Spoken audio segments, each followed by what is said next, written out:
سر موت آپ کسی کو یاد کروائیں نا، بڑے بڑوں پہ روب طاری ہو جاتا ہے۔ ہمارے ایک جاننے والے دوست تھے، تو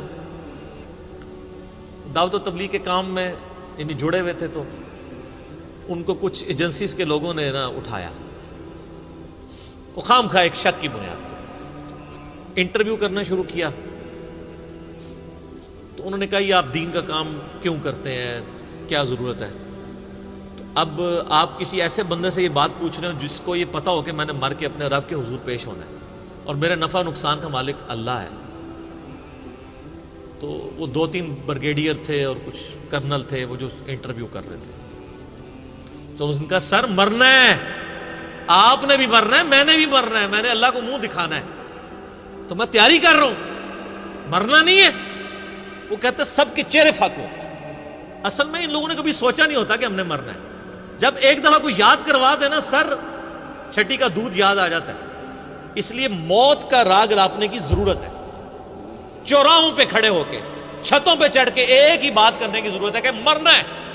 جب مرنا ہے تو سر پھر آپ اپنی مرضی کی زندگی نہیں گزار سکتے، پھر خدا کی مرضی کی زندگی گزاریں گے۔ اگر مرنے کی تلوار ہٹ جائے تو جو مرضی کریں۔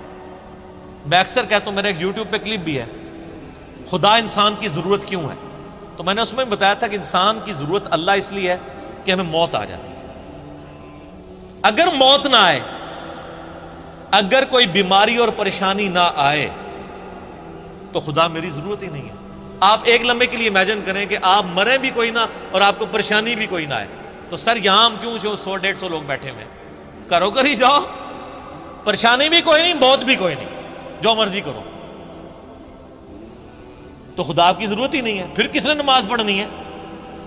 اگر کوئی شخص اس کو موت نہ آئے اور پریشانی کوئی نہ آئے تو سر خدا کیسے میری ضرورت ہے؟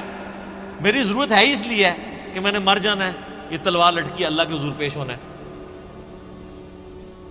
اور پریشانی ہر وقت کسی وقت بھی گیچی مروڑ سکتا ہے، بیماری آ سکتی ہے، بڑھاپا آ سکتا ہے، اور سر یہ خواہش آپ کی جنت میں اللہ پوری کرے گا۔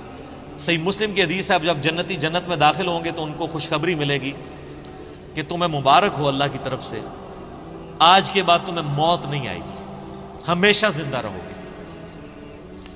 آج کے بعد تم بوڑھے نہیں ہوگے، ہمیشہ جوان رہو گے، 30 سال عمر رہے گی۔ آج کے بعد تم کبھی بیمار نہیں پڑو گے، ہمیشہ تندرست رہو گے۔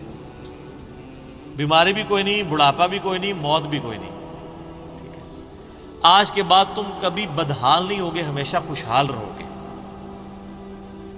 اور ایک اور حدیث کے اندر بخاری مسلم کی 5ویں چیز بھی یہی ہے کہ آج کے بعد تمہارا رب تم سے کبھی ناراض نہیں ہوگا، ہمیشہ ہی راضی رہے گا۔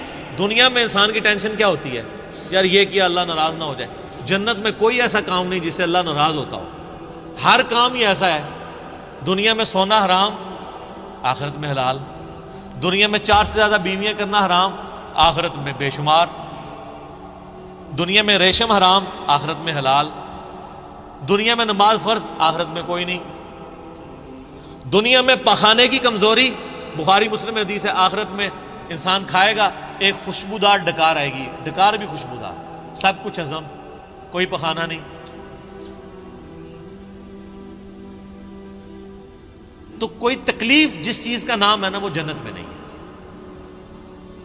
تو یہ اللہ تعالیٰ کی بڑی مہربانی ہے کہ اللہ تعالیٰ آپ کو بہت بڑا سٹیٹس دینے والا ہے۔ یہ اس کی مہربانی ہے کہ وہ تو خود اکیلا تھا، لیکن اس نے اپنی کوالٹیز میں جنت میں آپ کو بھی شریک کر لیا ہے۔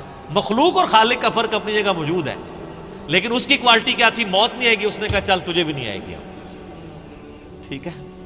اس کی کوالٹی تھی کہ جو چاہتا تھا وہ کر دیتا تھا، چل تجھے بھی یہ کوالٹی، جو تو خواہش کرے گا تجھے مل جائے گا،